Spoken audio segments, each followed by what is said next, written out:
السلام علیکم ورحمۃ اللہ وبرکاتہ۔ میں آج کی نشست میں آپ کو خلافت کے اصل معنی اور خلافت کا اصل مفہوم بیان کرنا چاہتا ہوں۔ سب سے پہلے آپ کو سورہ بقرہ کی وہ آیت سنائی جس میں اللہ تعالیٰ نے فرشتوں سے خطاب کرتے ہوئے فرمایا کہ میں زمین میں ایک خلیفہ بنانے والا ہوں۔ گویا کہ آدم کی تخلیق ہوئی ہے زمین میں خلیفہ کے طور پر، ان کو اصل میں بنایا ہی اس لیے گیا تھا کہ زمین کی خلافت ان کے حوالے کی جائے۔ پھر میں نے دوسری آیت سورہ صاد سے کوٹ کی ہے جس میں کہ اللہ تعالیٰ خطاب فرماتے ہیں حضرت داؤد علیہ السلام سے، یا داؤد انا جعلناک خلیفۃ فی الارض، اے داؤد ہم نے تمہیں زمین میں خلیفہ بنایا ہے۔ فاحکم بین الناس بالحق، تو لوگوں کے مابین فیصلے کیا کرو حق کے ساتھ، ولا تتبعی الہوی، اور خواہش نفس کی پیروی مت کرنا۔ پھر تیسری آیت وہ ہے کہ جس میں اللہ تعالیٰ نے مسلمانوں کو بحیثیت مجموعی، یا ہم یہ کہیں گے کہ براہ راست صحابہ کرام کو مخاطب کر کے فرمایا ہے کہ اللہ تعالیٰ کا وعدہ ہے کہ جو بھی تم میں سے صاحب ایمان ہوں گے اور نیک عمل کریں گے انہیں زمین میں لازماً خلافت عطا کرے گا، جیسے کہ ان کو عطا کی تھی جو ان سے پہلے تھے، اور ان کے دین کو زمین میں تمکن اور غلبہ عطا کرے گا، اور ان کی جو خوف کی حالت ہے اسے امن سے بدل دے گا۔ پھر وہ میری ہی بندگی کریں گے، میری ہی عبادت کریں گے، اور میرے ساتھ کسی کو شریک نہیں کریں گے۔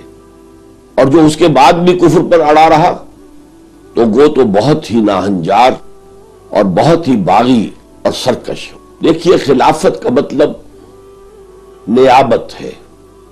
ایک خلافت وہ ہے جو کسی ہستی کے انتقال کے بعد جو اس کا جانشین ہوتا ہے اسے خلیفہ کہا جاتا ہے۔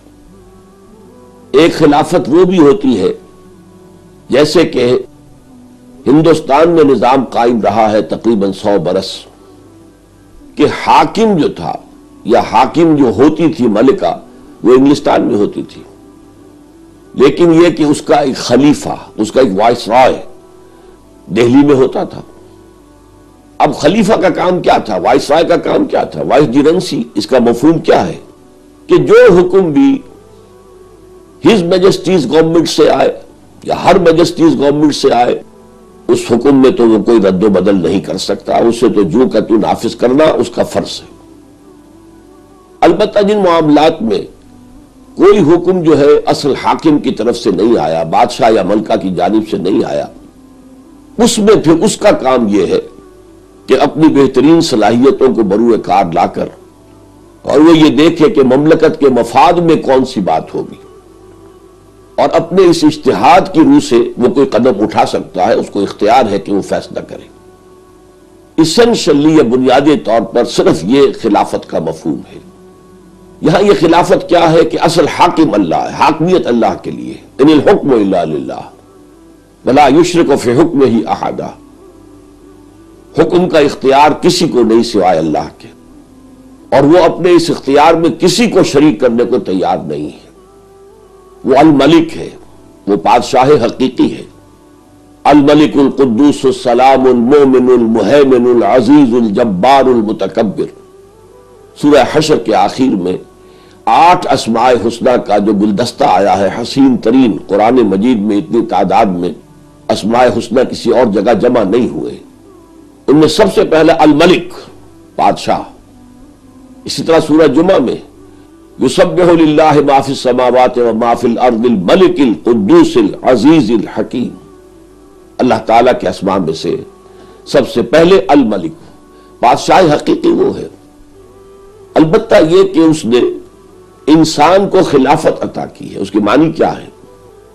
جو حکم بھی اللہ کی طرف سے آئے اس کو تو جو کا تو بلا کم و بیش اس کو نافذ کرنا ہوگا، اس میں کوئی اختیار خلیفہ کا نہیں ہے کہ وہ رد و بدل کر سکے۔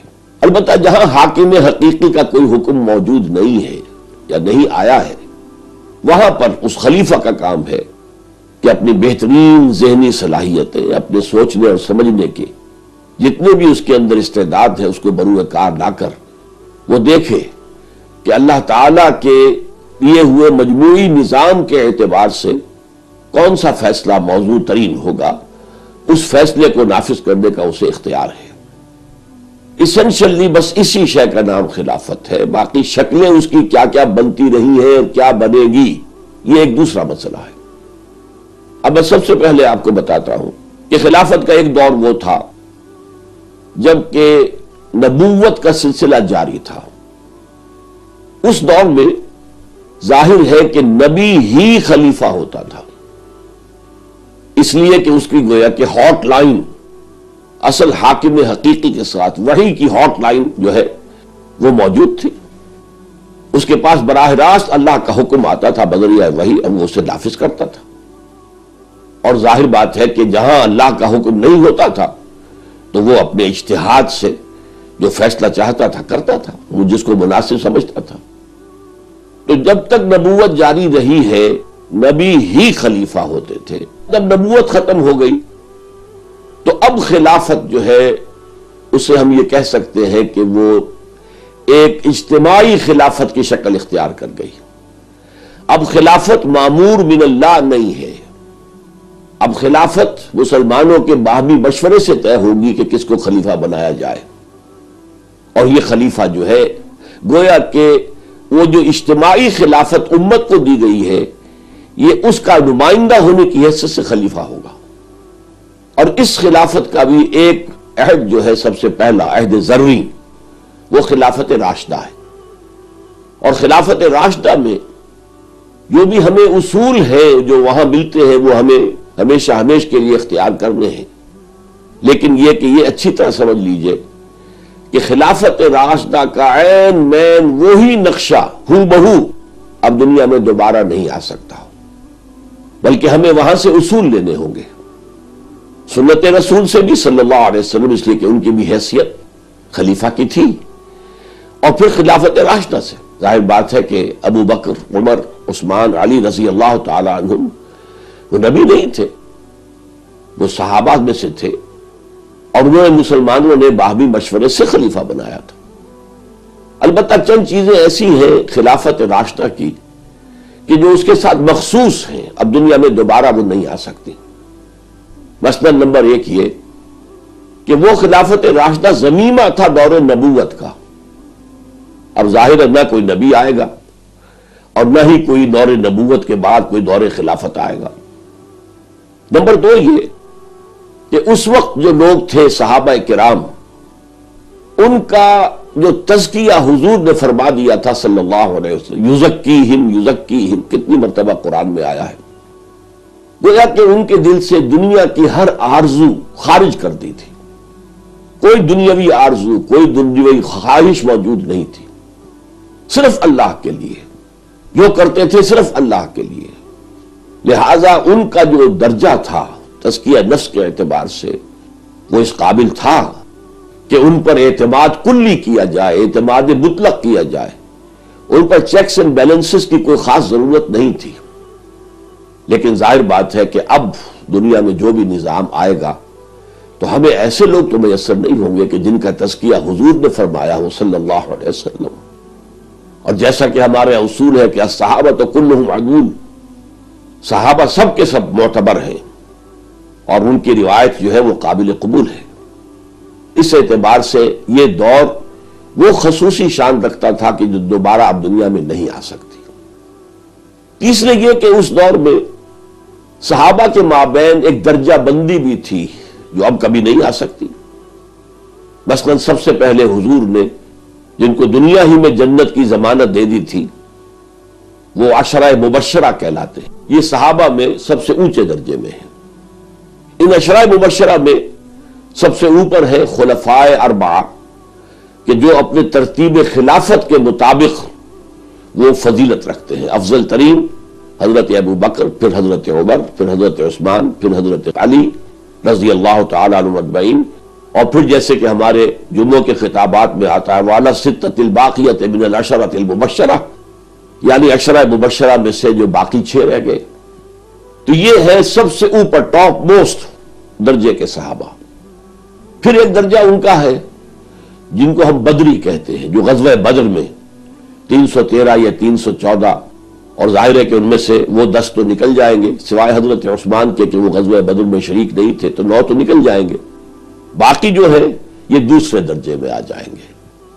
تیسرا درجہ ہے اصحاب الشجرہ، وہ لوگ کہ جنہوں نے بیعت رضوان میں حصہ لیا، حضور کے دست مبارک پر بیعت کی، اور بیعت بھی کیا تھی؟ بیعت علی الموت، بیع علی اللہ نفر، اس کی بیعت کی تھی کہ ہم جانے دے دیں گے لیکن یہاں سے پیٹھ نہیں دکھائیں گے، نہیں جائیں گے، بھاگیں گے نہیں، اور جس پر کہ اللہ تعالیٰ کی طرف سے اپنی خوشی کا اور رضامندی کا اور پسندیدگی کا اظہار ہوا۔ لقد رضی اللہ عن المؤمنین اذ یبایعونک تحت الشجرہ، اس درخت کے نیچے جو صحابہ آپ سے ہے نبی صلی اللہ علیہ وسلم جو بیعت کر رہے تھے، اللہ ان سے راضی ہو گیا۔ اس کے بعد کا درجہ ہے ان لوگوں کا جو فتح مکہ سے قبل ایمان لے آئے، اور پھر آخری درجہ ان کا ہے جو فتح مکہ کے بعد ایمان لائے۔ اب ظاہر بات ہے کہ درجہ بندی اب موجود نہیں ہے، اور اب تو معاملہ یہ ہے کہ سب مسلمان ہیں، اور امام ابو حنیفہ رحمۃ اللہ علیہ کے قول کے مطابق المسلم کفر لکل مسلم، مسلمان ہر دوسرے مسلمان کے مساوی ہے، ہم کوئی درجہ بندی نہیں کر سکتے، اس میں تقویٰ کتنا ہے وہ اللہ جانتا ہے۔ لہذا اس اعتبار سے یہ جو سہولت وہاں موجود تھی درجہ بندی کی، وہ اب موجود نہیں ہے۔ چوتھی بات یہ کہ وہ ایک قبائلی معاشرہ تھا، تو باہمی مشورے کے لیے یہ چیز کفایت کرتی تھی کہ قبائل کے سردار جمع ہو کر مشورہ کر لیں۔ یہ ہیڈز آف دی کلینز، قبیلوں کے اندر بھی پھر گھرانے ہوتے تھے، جیسے قبیلہ قریش کا ہے تو اس میں بنو ہاشم ہے، بنو امیہ ہے، بنو عدی ہے، بنو تیم ہے، وغیرہ وغیرہ، تو ان کے سربراہ بیٹھ کے اور بیٹھ کر معاملہ طے کر لے۔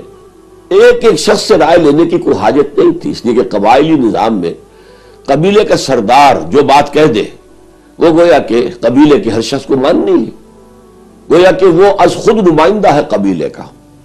تو اگر جو سرداران قبائل تھے وہ جمع ہو کر کسی چیز پر مجتمع ہو جائیں تو گویا کہ یہ پوری قوم کی طرف سے مشاورت کا حق ادا ہو گیا۔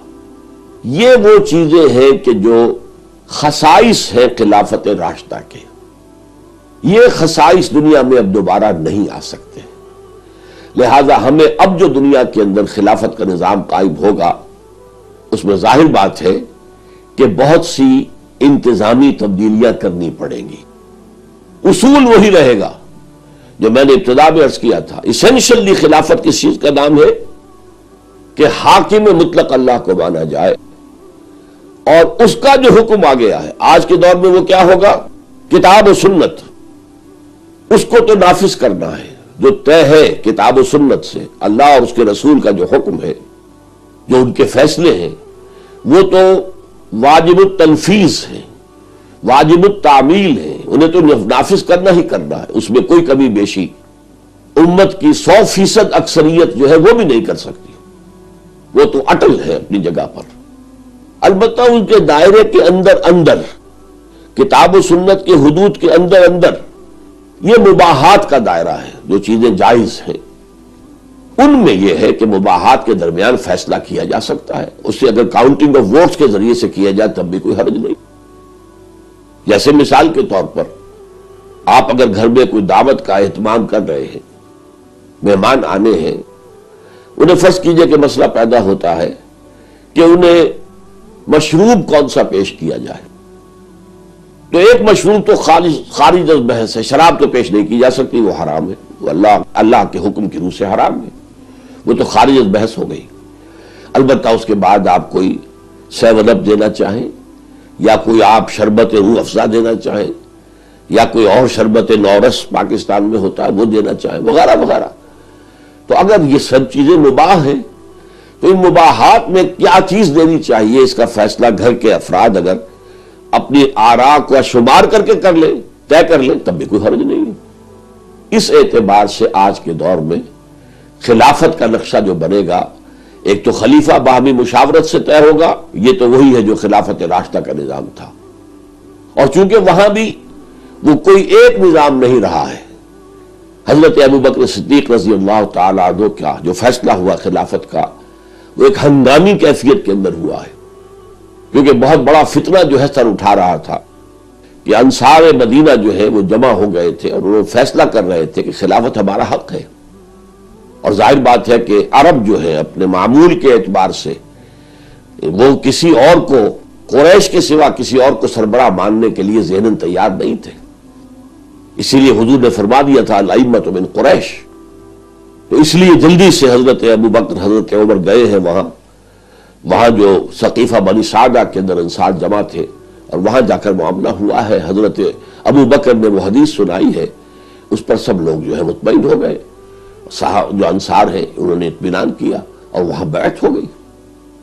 پھر حضرت ابو بکر نے حضرت عمر کو نامزد کر دیا کہ میرے بعد میرا جانشین عمر ہوں گے, لیکن اس میں مشورہ کر لیا تھا لوگوں سے. اور دن بعد لوگوں نے کہا کہ عمر کے مزاج میں رضی اللہ تعالی سختی زیادہ ہے, تو آپ نے فرمایا کہ نہیں, جب ذمہ داری کا بوجھ کندھے پر پڑے گا تو اس سے خود بخود نرمی پیدا ہو جائے گی. تو اسی طریقے سے جب حضرت عثمان رضی اللہ تعالی عنہ کی خلافت کا وقت آیا, یعنی حضرت عمر کی جانشینی کا فیصلہ کرنے کا موقع آیا, تو حضرت عمر نے کسی کو نامزد نہیں کیا بلکہ ایک کمیٹی بنا دی. اب یہ کمیٹی کن لوگوں پہ بنائی؟ کوئی انتخاب نہیں کرایا تھا ووٹ کر کے پہلے, کوئی جس کو الیکٹورل کالج کہا جاتا ہے, الیکٹورل کالج نہیں. عشرہ مبشرہ میں سے جو حضرات باقی تھے ان کی کمیٹی بنا دی, اس لیے کہ ٹاپ موسٹ صحابہ کے اندر وہی ہیں 10.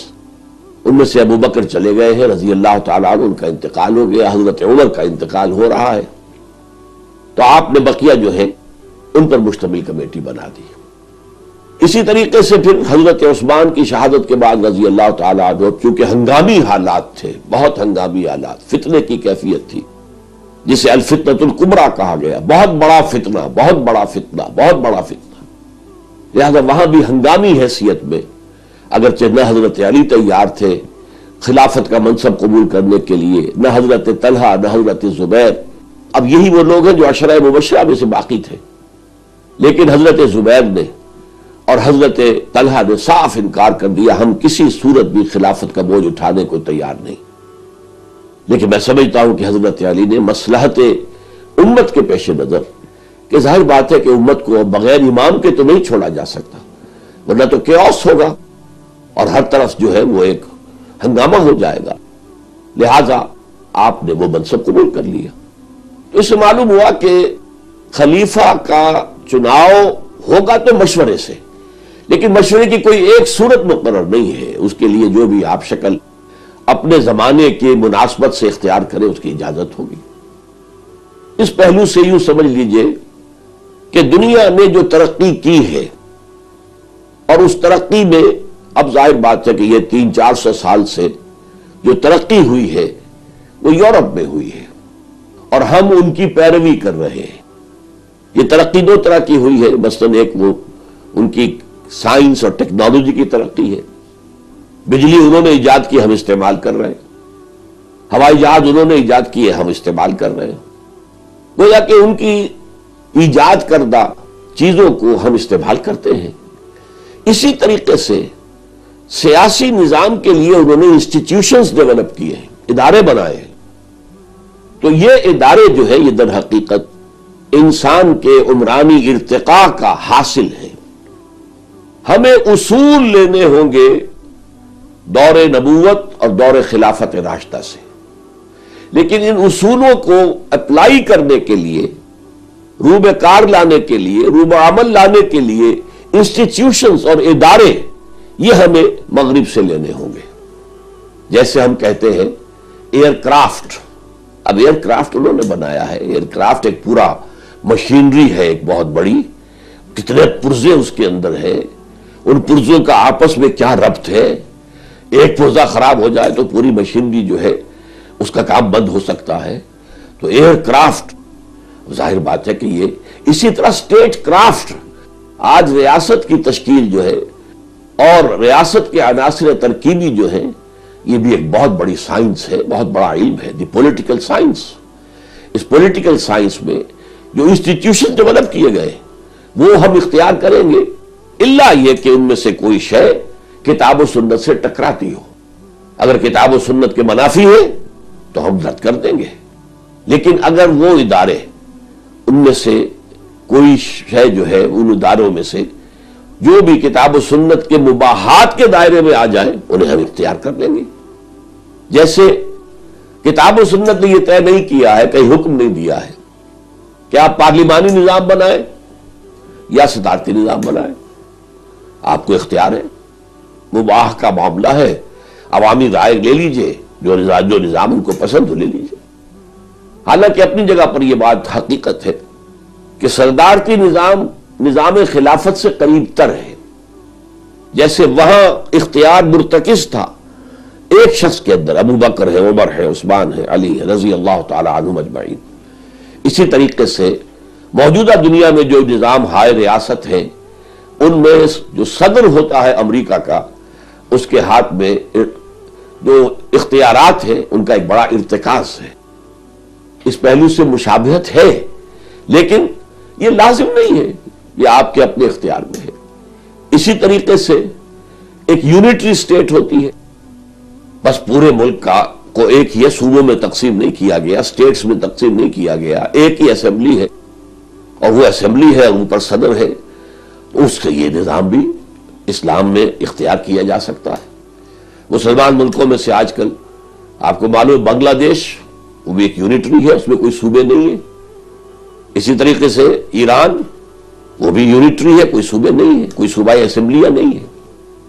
تو بہرحال یونٹری نظام ہو یا یہ کہ فیڈرل نظام ہو یا کنفیڈرل نظام ہو، ان میں سے کوئی شے نہ واجب ہے نہ حرام ہے، یہ مباحات میں سے ہے، آپ جو چاہیں اختیار کر لیں.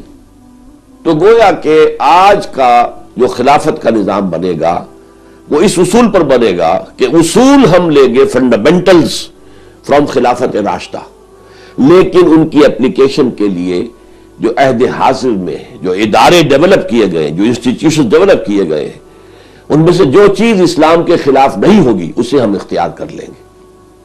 ابھی اس موضوع پر انشاءاللہ اگلی نشست میں بھی گفتگو جاری رہے گی. بارک اللہ لی ولکم فی القرآن العظیم ونفعنی وإیاکم بالآیات والذکر الحکیم.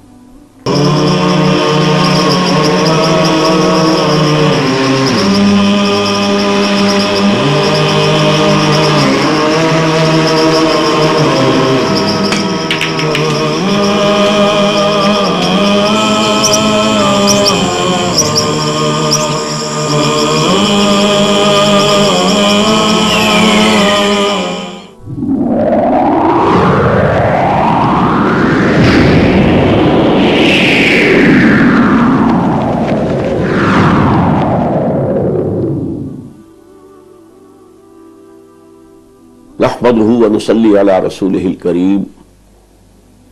اما بعد فقد قال الله تبارك وتعالى اعوذ بالله من الشيطان الرجيم بسم الله الرحمن الرحيم ان الحكم الا لله امر ان لا تعبدوا الا اياه ذلك الدين القيم. وقال تبارك وتعالى في بدء سورة الحجرات یا ایھا الذین آمنوا لا تقدموا بین یدی اللہ ورسولہ واتقوا اللہ ان اللہ سمیع علیم. وقال عز وجل كما ورد في سورة الشورى وامرهم شورى بینہم. صدق اللہ العظیم. رب اشرح لي صدری ویسر لي امری واحلل عقدۃ من لسانی یفقہوا قولی. معزز ناظرین اور محترم خواتین، السلام علیکم ورحمۃ اللہ وبرکاتہ. خلافت کے بارے میں ہم بنیادی طور پر یہ امور سمجھ چکے ہیں کہ اصلاً خلافت اس کا نام ہے کہ حاکم حقیقی اللہ کو مان کر اس کے احکام کو تو لازماً جو کا تو نافذ کیا جائے، البتہ جہاں اس کا کوئی حکم موجود نہ ہو، نفیاً یا اثباتاً، یعنی نہ اس نے حرام کیا ہو اسے اور نہ ہی اس کے لیے کوئی فرض کا اس کا درجہ دیا ہو، واجب قرار دیا ہو، تو اس کے اندر باہمی مشورے سے معاملات طے کر لیے جائیں. عہد حاضر میں نظام خلافت کا سیاسی اور دستوری نقشہ کیا ہوگا وہ آپ کے سامنے رکھ دوں. اس ضمن میں سب سے پہلے میں ایک چھوٹا سا واقعہ بیان کر دوں. جب میں نے خلافت کی تحریک کا آغاز کیا پاکستان میں تو وہاں کیا جو امریکی کونسلیٹ تھے اس کے پولیٹیکل سیکریٹری میرے پاس آئے، مسٹر سی ایم کول غالباً نام تھا ان کا. انہوں نے مجھ سے پوچھا کہ آپ خلافت کی بات کر رہے ہیں، خلافت سے آپ کا مقصد کیا ہے، مراد کیا ہے؟ میں نے کہا ٹیک یور امریکن کانسٹیٹیوشن. میں تفصیل میں جاؤں، فلسفیانہ میں بحث کروں، وہ بات بہت لمبی ہو جائے گی. آپ کو سمجھانے کے لیے ٹیک یور امریکن کانسٹیٹیوشن، اس میں 4 چیزیں ڈال دیجئے تو وہ عہد حاضر کا بہترین خلافت کا نظام بن جائے گا. سب سے پہلے اس کے اندر یہ دفعہ رکھیے کہ یہاں حاکمیت خدا کی ہے. sovereignty here belongs to God, not to people. Number 2، جو اسی کی گویا کہ تعمیل کے درجے میں ہے، اللہ کی حاکمیت جو ہے اس کی تعمیل کیسے ہوگی؟ اس کے لیے سیکنڈ کلاس جو امپورٹنٹ ترین ہوگا، اہم ترین ہوگا، وہ یہ کہ no legislation can be done here at any level, national level, federal level, county level, even at any level repugnant to the book of God and the practice of his messenger. کتاب و سنت کے منافی کوئی قانون سازی نہیں ہو سکتی. اور 3 یہ کہ یہ فیصلہ کہ آیا کوئی شے کتاب و سنت کے منافی تو نہیں ہو گئی، کوئی کہتا ہے کہ منافی ہو گئی، تو اس کا فیصلہ عدلیہ کرے گی. جو بھی سپریم عدالت ہوگی وہ فیصلہ کرے گی، کیونکہ وہ کانسٹیٹیوشن کی کسٹوڈین ہوتی ہے اور کانسٹیٹیوشن میں جو کچھ پرووائڈ کیا گیا ہے اس کے مطابق فیصلہ کرنا اس کا کام ہے. اور اس کا فیصلہ ہوگا کہ آیا یہ کتاب و سنت کے حدود سے تجاوز کر گیا ہے یہ قانون، یا اس قانون کی کوئی دفعہ یا شق یا نہیں. چوتھی چیز یہ ہوگی کہ non Muslims here will be protected minority, not equal citizens. یہ چیز بہت کڑوی ہے آج کے دور اور آج کے معیارات اور آج کی اقدار کے اعتبار سے، لیکن یہ کہ دیانت کا تقاضا یہ ہے کہ ہم اسے بربلا کہیں کہ نان مسلم ان اسلامک اسٹیٹ، ان نظام خلافہ، وہ برابر کے شہری نہیں ہوں گے بلکہ وہ پروٹیکٹڈ مائنورٹی ہوں گے. تو انہوں نے کہا کہ میری سمجھ میں بات آ گئی ہے. اب ذرا ان میں سے ہر چیز کو اچھی طرح ہم کچھ تفصیل سے سمجھ لیں. دیکھیے آج کے دور میں ریاست کے 3 پلرز سمجھے جاتے ہیں انسٹیٹیوشن کی جو کا ارتقاء ہوا اس کے اعتبار سے، ایگزیکٹو، لیجسلیٹو اور جوڈیشری. اس اعتبار سے لیجسلیشن کا جہاں تک تعلق ہے اس کا سکوپ اسلامی ریاست میں محدود ہے. وہ ہوگا within the limits of the Sharia, within the limits of کتاب و سنہ، اور البتہ ان لمٹس کے اندر جو کچھ ہے وہ سب مباحات ہے، اور ان مباحات کے اندر آپ ڈیموکریٹک ویلیوز کو بہترین انداز میں استعمال کر سکتے ہیں. میں نے ایک مثال اس کے لیے بالعموم دی ہے. ایک حدیث نبوی کو میں نے ایکسٹینڈ کیا ہے. حدیث کی روح سے حضور نے فرمایا کہ مثل المومن کمثل الفرس فی عقیتہ، مومن کی مثال اس گھوڑے کی سی ہے جو ایک کھوٹے سے بندھا ہوا ہے. تو میں اس کی وسعت دے رہا ہوں. فرض کیجئے آپ کے پاس ایک گھوڑا بھی ہے، میدان کھلا ہے، آپ یہ بھی چاہتے ہیں کہ گھوڑا بھاگے دوڑے چلے پھرے، ہاتھ پاؤں کھلے اس کے، کہ ایک جگہ کھڑا کھڑا جو ہے وہ سستی نہ ہو جائے. تو آپ 200 گز کی رسی سے باندھ دیں اگر اسے اس کھوٹے سے، تو 200 گز ریڈیس کا، نصف قطر کا ایک سرکل وجود میں آ جائے گا. اس دائرے میں گھوڑا آزاد ہے، شمال میں جائے، جنوب میں جائے، مشرق میں جائے، مغرب میں جائے، 100 گز جائے، 150 گز جائے، 199 گز جائے، 200 گز جائے، لیکن 201واں گز نہیں آ سکتا کسی سمت میں، نہ مشرق میں، نہ مغرب میں، نہ جنوب میں، نہ شمال میں. تو یہ ہے مثال. اور اسی کے لیے میں نے آیت آپ کو سنائی. یہ سورہ حجرات کی، سورۃ الحجرات جو ہے وہ اسلام کی اجتماعی زندگی جو ہے مسلمانوں کی، اس کے لیے نہایت اہم، نہایت بنیادی اور نہایت جامع ہدایات پر مشتمل ہے.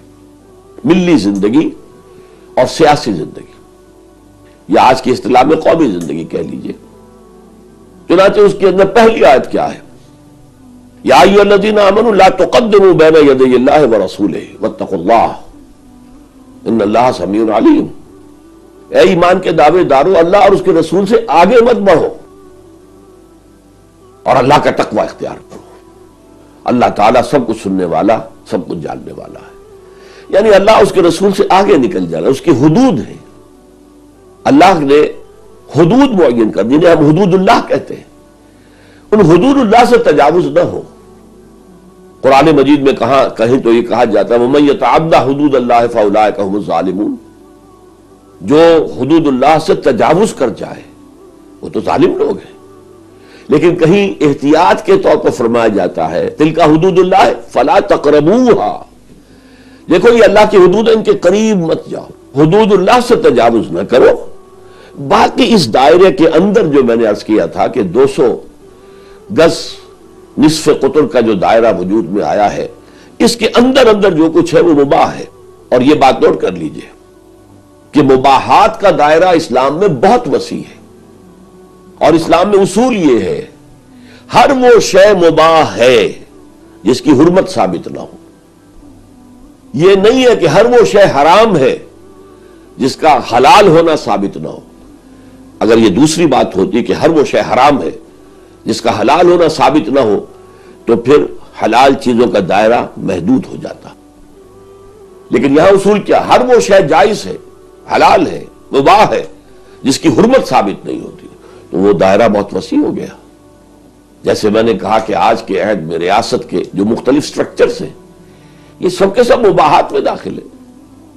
آپ پارلیمانی نظام اختیار کریں، آپ صدارتی نظام اختیار کریں، آپ یونٹری نظام اختیار کریں، آپ فیڈرل نظام اختیار کریں، کانفیڈرل نظام اختیار کریں، آپ اپنا لیجسلیچر 1 ہاؤس لیجسلیچر بنائیں یا یہ کہ 2 ہاؤس کا لیجسلیچر بنائیں، آپ کو پورا اختیار ہے۔ یہ مباحات ہے۔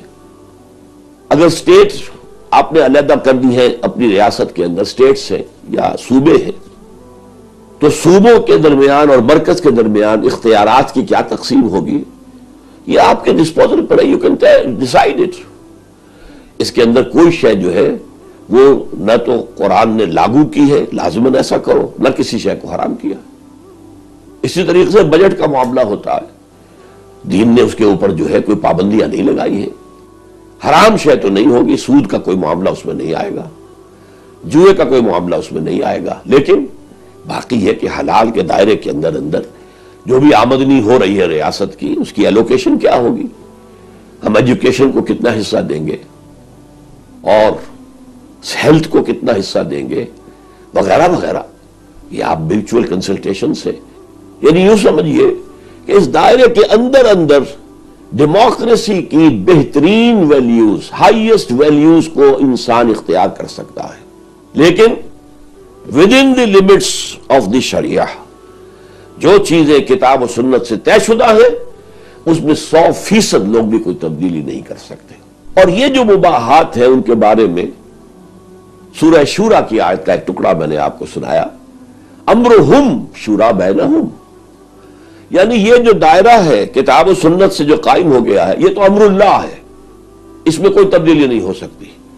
جدید اسلامی ریاست میں اس کی کوئی بھی مقننہ ہے، کوئی لیجسلیچر اسمبلی، لیجسلیٹو اسمبلی ہے، اس کے 100% ارکان بھی کتاب و سنت کے احکام جو ہیں ان میں کوئی تبدیلی نہیں کر سکتے۔ البتہ اس مباحات کے دائرے میں امرہم شورى، یہ امرہم ہے، یہ ان کا معاملہ، یہ ان کا دائرہ کار ہے۔ تو پہلی بات یہ کہ حاکمیت اللہ کی، اور یہ کہ لیجسلیشن جو ہے ایٹ ایوری لیول، اگر فیڈرل گورنمنٹ ہے تو ایک سینٹرل گورنمنٹ ہے، اور ایک پھر یہ کہ صوبوں کی یا سٹیٹس کی ریاست کوئی حکومتیں ہیں، یا اس کے نیچے جیسے امریکہ میں، کیونکہ امریکہ میں بہت down to the ground, grass root level تک لے آیا گیا ہے ڈیموکریسی کو، کہ وہاں جو کاؤنٹی ہے اس کا جو تھانے دار ہے وہ بھی الیکٹڈ ہے، میئر الیکٹڈ ہے، تھانے دار وہ بھی الیکٹڈ ہے۔ تو یہ میں سمجھتا ہوں کہ ڈیموکریسی کو واقعتاً وہ اپنے گراس روٹ لیول تک لے گئے۔ تو کسی لیول پر بھی کوئی قانون نہیں ہو سکتا، کوئی حکومت کوئی حکم نہیں دے سکتی، کوئی آرڈیننس نافذ نہیں کر سکتی جو کہ کتاب و سنت کے منافی ہو۔ البتہ اب اس میں وہ لیجسلیچر جو ہے جو قوانین بنا رہا ہے اس میں کہیں تجاوز تو نہیں ہو گیا؟ فرض کیجئے کہ میں ایک شہری ہوں، میں سمجھتا ہوں صحیح یا غلط کہ یہ قانون جو پاس کیا ہے ہماری اسمبلی نے وہ پورا کا پورا یا اس کی فلاں فلاں دفعہ اور شق جو ہے وہ کتاب و سنت کے تجاوز کے حدود سے تجاوز کر گئی ہے، تو اب مجھے حق ہے کہ میں سپریم کورٹ کا دروازہ کھٹکھٹاؤں، اس لیے کہ دستور کی کسٹوڈین اب ہائر عدلیہ ہے، سپیریئر کورٹ سے، اور میرا یہ حق ہوگا کہ میں وہاں جا کر کہوں کہ لیجسلیچر نے جو یہ قانون پاس کیا ہے یہ غیر اسلامی ہے، یہ کتاب و سنت کے حدود سے تجاوز کر گیا ہے، یا پورا کا پورا یا اس کے کچھ اجزاء۔ وہاں پر علماء بھی آ کر رائے دیں، جو پیٹیشنر ہے جو میں ہوں، میں نے جو پیش کیا میں اپنے دلائل دوں گا، اس کے بعد دانشور آئیں اور آئیں، لوگ آئیں، جورس کنسلٹنٹس آئیں جن کو کہ خود عدالت جو ہے کنسلٹ کرتی ہے، تو فیصلہ اس کے پاس ہوگا۔ تو یہ ہے پہلی دو تین شقوں کی وضاحت۔ اب اس کے بعد آتے ہیں اصل مسائل، امرہم شورا بینہم، کہ جو مباحات کے دائرے کے اندر فیصلہ کرنے کے لیے ہم نے ایک ادارہ بنایا ہے، لیجسلیچر بنایا ہے، تو اس میں کون لوگ ہوں گے اور کس طور سے منتخب ہو کر آئیں گے؟ میرے نزدیک اس میں ویسے ایڈلٹ سفریج ہوگی، اگرچہ عمر کا تعین آیا 18 برس ہو، 20 ہو، 21 ہو سکتا ہے کہ یہ سوچا جائے کہ یہ ذرا جو عمر بڑی والیٹائل قسم کی ہوتی ہے جس میں جذبات ہوتے ہیں، ان سے ذرا اوپر آ کر جبکہ انسان میں زیادہ سنجیدگی کے ساتھ ایک کولڈ لاجک کے ساتھ سوچنے کی صلاحیت پیدا ہو جاتی ہے، تو یہ ظاہر بات ہے دنیا میں مختلف عمریں ہیں، اس کے لیے وہ عمریں طے کی جا سکتی ہیں، وہ بھی میوچول کنسلٹیشن ہی ہوگا، ان کو طے کر کے پھر الیکشن ہو۔ البتہ جو وہاں پر اپنے آپ کو امیدوار کی حیثیت سے پیش کرے ان کی تھورو سکریننگ ہو، ان کی دولت کہاں سے آئی ہے، کیا وہ ذرائع جو ہے وہ ایکسپلین کیے جا سکتے ہیں، صحیح ہے، جائز ہے، ان کے آس پاس رہنے والے ان کے بارے میں کیا رائے رکھتے ہیں۔ یہ معاملہ جو ہے اس حد تک ہے اسلامی معاشرے میں یا ریاست میں کہ کسی عدالت میں کوئی گواہ جو پیش ہوگا اس کو بھی سکرین کیا جائے گا، اس کو کہتے ہیں تزکیۃ الشہود، شاہد گواہ جو ہے ان کو دیکھا جائے گا، ان کے احوال کو کہ یہ کس سٹیٹس کے آدمی ہے، یہ سٹیٹس کیسے سمجھ میں آتا ہے کہ جو بھی ان کے ذرائع آمدنی تھے ان جائز ذرائع کے اندر وہ اس مقام تک پہنچ سکتے تھے کہ نہیں، وغیرہ وغیرہ۔ اخلاق کیا ہے اسلامی معاشرے میں، یہ بھی ہوگا وہ شاعر اسلامی کے پابند ہے کہ نہیں ہے، نماز روزے کے پابند ہے کہ نہیں ہے، نماز جو ہے مسجد میں پڑھتے ہیں کہ نہیں ہے، یہ ساری چیزیں سامنے رکھ کر سکریننگ ہوگی۔ تو وہ لیجسلیچر جو ہے وہ اس میں آئیں گے وہی لوگ کہ جو سکریننگ سے گزر چکے ہوں، اس کے بعد ووٹنگ ہوگی اور فیصلہ ہو جائے گا۔ اسی انداز میں صدر کا فیصلہ ہوگا، خلیفۃ المسلمین جو کہلائے گا وہ گویا کہ صدر ہے، صدر کی حیثیت سے اس کے پاس اختیارات، ایگزیکٹو اتھارٹی اس کے پاس مکمل ہوگی، اور وہ مجلس ملی کا پابند نہیں ہوگا، جیسے کہ امریکہ میں ہم دیکھتے ہیں کہ صدر جو ہے وہ کانگریس کی اکثریت اقلیت سے علیحدہ، وہ اس کا ڈائریکٹ انتخاب ہوا، اس انتخابی عمل میں ہم کمی بیشی کر سکتے ہیں، اور جیسا کہ اب امریکہ میں بھی سوچا جا رہا ہے کہ کوئی ترمیم کرنی پڑے گی، پچھلا انتخاب بڑا کنٹروورشیل ہو گیا تھا اور اس کو جوڈیشل فیصلہ آخر میں کرنا پڑا تھا۔ تو بہرحال یہ طریقے جو ہے یہ بھی مباحات میں سے آپ طے کیجئے کس طریقے سے طے کریں گے کہ الیکشن ہو، لیکن صدر جو ہے وہ اس طرح کا نہیں ہوگا جیسے کہ پارلیمانی نظام میں صدر ہوتے ہیں کہ وہ صرف ایک درشنی پہلوان ہوتے ہیں، بیٹھے ہوئے ہیں، ان کی کوئی ڈے ٹو ڈے معاملات میں ان کی کوئی حیثیت نہیں ہے۔ تو میں ذاتی طور پر صدارتی نظام کو پسند کرتا ہوں، اگرچہ جیسا کہ میں کہہ چکا ہوں کہ پارلیمانی نظام بھی حرام نہیں ہے، اگر ایک ملک کے رہنے والے اسی کو پسند کرتے تو ٹھیک ہے، وہ اسے چوز کرے، اختیار کرے، لیکن صدر جو ہے وہ اسلامی ریاست میں خلیفہ اس کا پابند نہیں ہوگا کہ اکثریت جو ہے مجلس ملی کی وہ اس کے ساتھ ہو، جیسے کہ امریکہ میں ہم نے دیکھا کہ بہت عرصے تک ڈیموکریٹک صدر رہے، ڈیموکریٹک پارٹی کے، جبکہ کانگریس میں سینٹ میں ریپبلکنز کی اکثریت تھی۔ پھر یہ کہ صدر اپنے وزراء خود چنے گا اور وہ دیکھے گا کہ معاشرے میں ایکسپرٹ لوگ کون کون سے ہیں، جو اقتصادیات کا ماہر ہے اسے وزارت دی جائے گی مالیات کی. اسی طریقے سے مختلف پہلوؤں سے جو عالمی حالات اور تاریخ انسانی کے نشیب و فراز سے واقف ہے اس کو دی جائے گی وزارت امور خارجہ. اور پھر یہ بھی جو وہاں پر ہے مجھے بہت پسند ہے کہ جو وزیر لے لیا گیا، وزیر ضروری نہیں ہے کہ آپ کانگریس ہی سے لیں اور سینٹ ہی سے لیں، بلکہ اس کے برعکس یہ ہے کہ اگر آپ نے کانگریس سے یا سینٹ سے کسی شخص کو چن لیا ہے تو اسے وہاں سے مستعفی ہونا پڑے گا، تاکہ لیجسلیچر اور ایگزیکٹو بالکل ایک دوسرے سے علیحدہ رہے، کوئی گڈمڈ نہ ہو معاملہ. اور اس میں یہ ہے کہ وہ جو بھی وزراء ہیں، جو ایکسپرٹس ہمیں چاہیے، وہ فرض کیجئے وہ الیکشن نہیں لڑ سکتے، وہ پبلک کے اندر اتنے معروف نہیں ہے، تب بھی ان کی صلاحیتوں سے فائدہ اٹھایا جا سکے. اسی طریقے سے ایک مسئلہ یہ ہے کہ آیا جدید اسلامی ریاست یا نظام خلافت میں پارٹیز، سیاسی پارٹیز کا قیام اس کی اجازت دی جائے گی؟ یعنی کیا یہ ملٹی پارٹی سسٹم ہوگا یا ون پارٹی سسٹم ہوگا؟ اس لیے کہ آج تک تاریخ انسانی میں ایک آئیڈیالوجیکل ریاست جو ہے اس کا صرف ایک کا تجربہ ہوا ہے. موجودہ دنیا میں پچھلے 300-400 برس جو یہ زیادہ انسانی بیداری کا دور ہے، اس میں صرف کمیونسٹ ریاست آئیڈیالوجیکل تھی اور وہاں ون پارٹی گورنمنٹ تھی. صرف کمیونسٹ پارٹی کا ورکر جو ہے، جو رکن ہے، وہ ووٹ دے گا، کوئی اور نہیں دے گا. تو اسی سے خیال کیا جاتا ہے، گمان کیا جاتا ہے، بہت سے لوگ یہ سمجھتے ہیں کہ اسلامی نظام میں، اسلامی ریاست میں، نظام خلافت میں بھی سیاسی پارٹی بنانے کی اجازت نہیں ہوگی یا کوئی ایک ہی سیاسی پارٹی ہوگی. ایسا نہیں ہے. پولیٹیکل پارٹیز، اس میں پلورلٹی جو ہے وہ بہت سی اس کے اندر حکمتیں ہیں، مصلحتیں ہیں، اور اس کے اعتبار سے وہاں اجازت ہوگی پارٹی بنائے. لیکن پارٹی مینیفیسٹو وہ with in the limits of دی شریعت ہونا چاہیے. مباحات میں آپ اپنی رائے دیں، مختلف چیزیں رکھیں مباحات کے اندر. اسی طریقے سے بجٹ ایلوکیشنز کے اندر ایک پارٹی کہتی ہے کہ ہم تو ہیلتھ کو زیادہ دیں گے، دوسری کہتی ہے ایجوکیشن کو زیادہ دیں گے، ایک پارٹی ہے وہ کہتے ہیں نہیں ڈیفنس کو سب سے زیادہ دیا جائے، وغیرہ وغیرہ. تو یہ چیزیں جو مباحات کی ہے، اس میں تو مختلف چیزیں اپنی آراء آپ مینیفیسٹو میں رکھ سکتے ہیں، لیکن کوئی شے خلاف اسلام مینیفیسٹو میں رکھا نہیں جا سکتا. تو within the parameters of Sharia legislation ہونی ہے، تو اسی پیریمیٹر کے اندر آپ اپنے مینیفیسٹو پیش کر سکتے ہیں. پھر عوام کو ریفر کیجئے، جو اس کو جس پارٹی کو حکومت دینا چاہے دے دیجئے. تو گویا کہ یہ ایک کمبینیشن ہے. اس کے لیے ایک دانشور نے ایک زمانے میں اصطلاح استعمال کی تھی، تھیو ڈیموکریسی. اسلام نہ تو تھیوکریسی ہے، اس میں کوئی مذہبی طبقے کی حکومت کا کوئی سوال نہیں.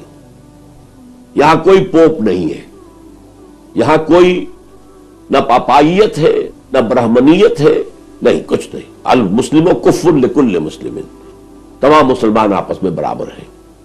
اس اعتبار سے اس کے اندر جو ہے تھیوکریسی کا کوئی امکان نہیں. لیکن ڈیموکریسی بھی نہیں ہے، اس لیے کہ ڈیموکریسی میں تو بیسک پرنسپل ہے ساورنٹی آف دی پیپل، اور جو بھی لیجسلیچر وجود میں آتا ہے اس کی اتھارٹی، لیجسلیٹو اتھارٹی، وہ مطلق ہے، اس پر کوئی پابندیاں نہیں ہے، وہ جو چاہے قانون پاس کرے.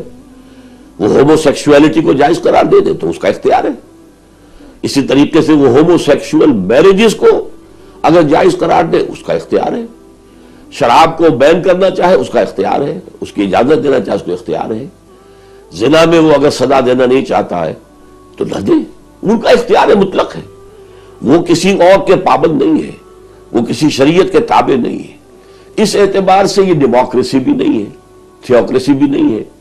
لیکن یہ تھیو ڈیموکریسی ہے کہ اس میں وہ جو لمٹس ہیں یہ تو مذہبی ہے، یہ کسی طبقے یا کسی اشخاص یا افراد کی لمٹ نہیں ہے.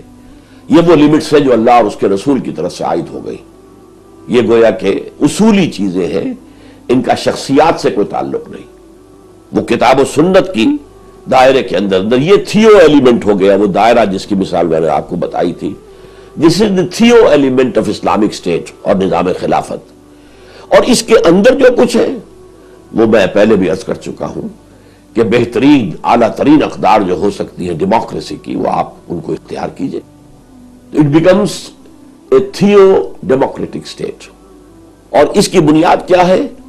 کلیکٹو کیلیفیٹ آف دی امہ، امت کی کیلیفیٹ ہے یہ مجموعی. تو جیسے آج کے جمہوری نظام میں عوام جو ہے وہ حاکم ہے، اپنا ووٹ دے کر وہ اپنا حق حاکمیت ایک شخص کو منتقل کر رہے ہیں. وہ لوگ جمع ہو گئے ہیں، اب وہ حاکم ہے، وہ قانون ساز ہے، جو چاہے کرے. اسی طرح اسلامی ریاست میں عامت المسلمین یہ گویا کہ خلافت کے اہم کے حامل ہیں. یہ اپنی رائے کے ذریعے سے ایک باڈی وجود میں لاتے ہیں اور وہ اب گویا کہ وائس ریجنسی کی اتھارٹی اس کے ہاتھ میں آ جاتی ہے. تو یہ چیز ہے کہ جو اسلامی ریاست اور عہد حاضر میں نظام خلافت کا ایک دستوری ڈھانچہ بنائے گی اور اسی کو اختیار کر کے ایک ریاست اسلامی ریاست ہونے کی دعوے دار ہو سکے گی. باقی یہ کہ اس معاملے میں انتخاب میں جیسے کہ تقوی کو پیش نظر رکھا جائے گا، لوگوں میں ویلیوز کیا ہوں گی، وہ اخلاقی تعلیم ہے. میں اس کے بارے میں نہیں جا رہا، میں کسی تفصیل میں نہیں جانا چاہتا، اخلاقی معاملات ہیں. لیکن پیورلی جو لیگل کانسٹیٹیوشنل فریم ورک ہے وہ ہے اصل میں جو میں نے آپ کے سامنے رکھ دیا ہے. اقول قولی ھذا واستغفر اللہ لی ولکم ولسائر المسلمین والمسلمات.